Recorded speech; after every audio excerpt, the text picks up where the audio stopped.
तर नमस्कार. नमस्कार सर. नारायणगाव जुन्नर रस्त्याच्या कडेला दोन्ही बाजूने अतिक्रमण झालंय अशा प्रकारचं तुमचं मत आहे. बरोबर. तुम्ही संबंधित लोकांना नोटिसा इश्यू केल्या आहेत. हो. किती लोकांना नोटिसा इश्यू केल्या आणि अतिक्रमण असेल तर सर ते कधी काढणार आहे? साधारणतः आपण एक 100 नोटिसा इश्यू केल्या आहे 98-99च्या आसपास. आपण थेट जुन्नरच्या वेशीपासून तर नारायणगावचा तर मावळाचा पुतळा आहे तिथपर्यंत नोटिसा इश्यू केलेल्या आहे. 3 टप्प्यात इश्यू केलेल्या नोटिसा. सेंटर पासून किती प्रमाणाचं किती अंतरावर जर ते बांधकाम असेल किंवा टपरी असेल तर ते अतिक्रमण? वास्तविक पाहता तो जो रस्ता आहे तो स्टेट हायवे, त्यामुळे सेंटरपासून एक 15 मीटरच्या अंतरावर अतिक्रमण असू नये असा एक नियम आहे. तर आम्ही तशा नोटिसा इश्यू केल्या आहेत आणि लोकांना विनंती केली की स्वतःहून तुम्ही अतिक्रमण काढून घ्या. त्यांना मुदत दिली आपण 7 दिवसाची. 3 टप्प्यात आहे नोटिसा इश्यू केलेल्या. किती दिवस झाले? एक साधारणतः नोटीस 3 टप्प्यात इश्यू केलं होतं. पहिल्या टप्प्याची मुदत संपत होती 25 तारखेला. 25 फेब्रुवारी. हां, 25 फेब्रुवारी. दुसऱ्या टप्प्याची मुदत संपत होती काहीतरी 4-5 एप्रिलपर्यंत, मार्चपर्यंत, 5 मार्चपर्यंत. तर विषय असा आहे, आपण लोकांना स्वतःहून अतिक्रमण काढून घ्या असं कन्व्हिन्स केलं आहे. आणि सध्या मार्चची गडबड चालू आहे. एक जर समजा मार्चपर्यंत ते एक 15 मार्चपर्यंत काढतील, 15-20 मार्चपर्यंत काढणे असं अपेक्षित आहे आम्हाला. नाही तर मग आम्ही 20 तारखेनंतर कारवाई करू. जर लोकांनी काढलं नाही तर सार्वजनिक बांधकाम विभाग जर अतिक्रमण कोणाचं असेल तर ते काढणार की राजकीय दडपणाला बळी पडणार? सर, अतिक्रमणाच्या बाबतीत आत्तापर्यंतचा जुन्नर तालुक्यात आम्हाला असा अनुभव आहे, कोणी राजकीय दडपण आणलं नाही.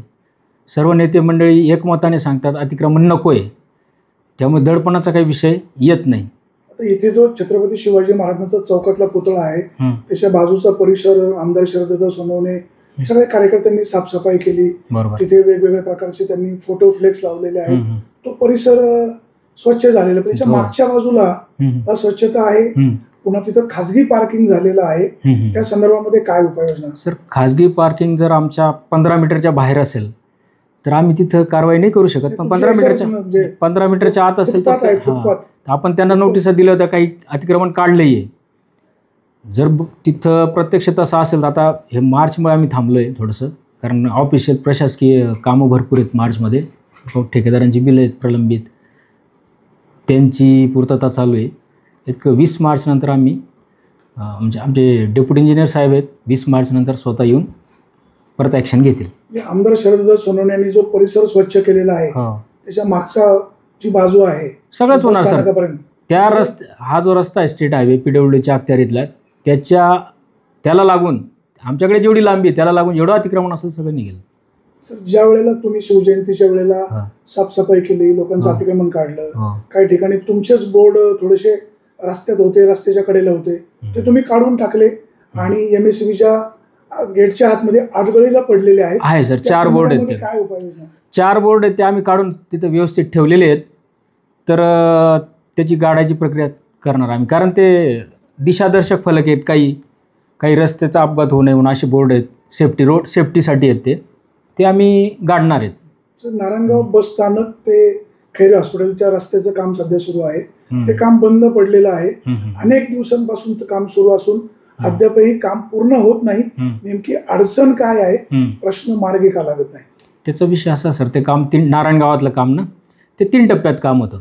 एकच टेंडर आहे, 3 टप्प्यात आपण एक्झिक्यूट करणार होतो. पहिला टप्पा क्लिअर झालेला आहे. पहिल्या टप्प्यालाच खूप अडचणी आल्या आम्हाला, ते क्लिअर केलं. नंतर गावकऱ्यांनी सहकार्य केलं, स्वतःहून अतिक्रमण काढलं. सेकंड टप्प्यात एक 3-4 जणांचं अतिक्रमण होतं, त्याला थोडीशी अडचण आली, त्यामुळे डिले झालेलं आहे. ते आता तो विषय सॉल्व्ह झालेला, त्यांचं अतिक्रमण काढलेलं आहे, त्यांनी स्वतःहून तोडून घेतलेलं आहे. आता ते टप्पा तो चालू होणार. सेकंड टप्पा फायनल होणार. 3ऱ्या टप्प्याला अडचण नाही, तिथे काही अतिक्रमण नाही, त्यामुळे काम लवकरात लवकर पूर्ण होईल. सार्वजनिक बांधकाम विभागाच्या ज्या जागा आहेत त्या ठिकाणी रस्त्याच्या कडेला जे अतिक्रमण होतं त्या संदर्भात तुम्ही नागरिकांना काय आवाहन कराल? नागरिकांना सार्वजनिक बांधकाम विभागातर्फे आम्ही विनंती करतो की स्वतःहून तुम्ही अतिक्रमण काढून घ्या. काय त्या रस्त्याला अपघाताचे प्रमाण वाढले आहेत. नारायणगाव जुन्नर रस्ता जो आहे तो 7 मीटरचा आहे, त्याला अपघाताचं प्रमाण वाढलेलं आहे आता.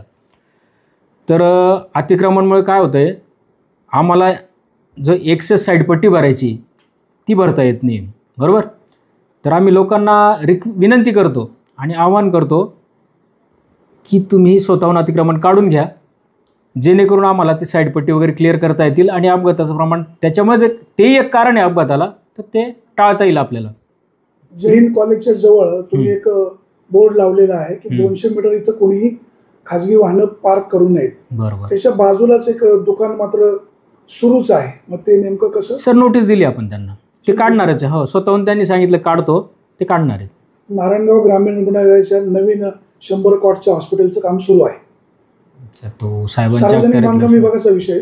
सर त्या ठिकाणची जी माती आहे ती माती ठेकेदारांनी असं सांगितलं की वन खात्याला ती कुरणला आपण दिलेली आहे, त्याची विक्री केली का मोफत आहे का नेमकं काय? सर काय असतं, हा मातीचा जो विषय आहे, आम्ही जेव्हा जिथं जिथं वायडनिंगची कामं करतो तिथंच ती माती जर बाजूला टाकली तर नंतर ते लोक गटार पुरून टाकतात. जे केलेलं काम आहे ते वाया जातं आमचं, म्हणून आम्हाला ती माती कुठेतरी शिफ्ट करावं लागते. माती शिफ्ट करताना जर आम्ही ती हजारो ब्रास माती आहे, माती खूप चांगली काळीभोर माती आहे. ती माती जर आम्ही कोणाला असं दिली तर लोक म्हणतात तुम्ही विक्री केली परस्पर, त्याच्यात गैरव्यवहार झाला असं आमच्यावर म्हणजे ऑब्जेक्शन घेतात लोक. मग त्याचा सगळ्यात सोपा उपाय काय आहे, सरकारी जागा जिथे असेल तिथे ती स्टोअर करणं.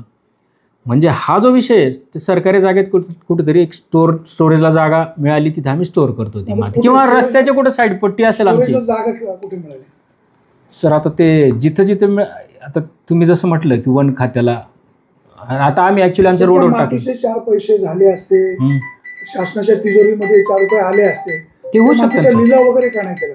सर ते आता वरिष्ठ प्रशासकीय अधिकाऱ्यांच्या अखत्यारीतली गोष्ट आहे, तेवढं तर मी नाही बोलू शकत. पण जिथं रस्त्याला जागा मिळाली, आमचं वायडनिंग होऊ शकतं रस्त्याचं, तिथं आम्ही टाकलेली. आणि त्या व्यतिरिक्त जर कुठं स्टोरेजला जागा असेल तिथे स्टोरेज असेल, साहेब त्याच्यावर निर्णय घेतील. साहेब म्हणजे कोण साहेब? आमचे डेप्युटी इंजिनियर साहेब, जाधव साहेब. जाधव साहेब निर्णय देतील. काय नाव सर? माझं दिनेश बागले. सर कुठली पोस्ट आहे आपली? माझी कनिष्ठ अभियंता. Thank you sir. थँक्यू.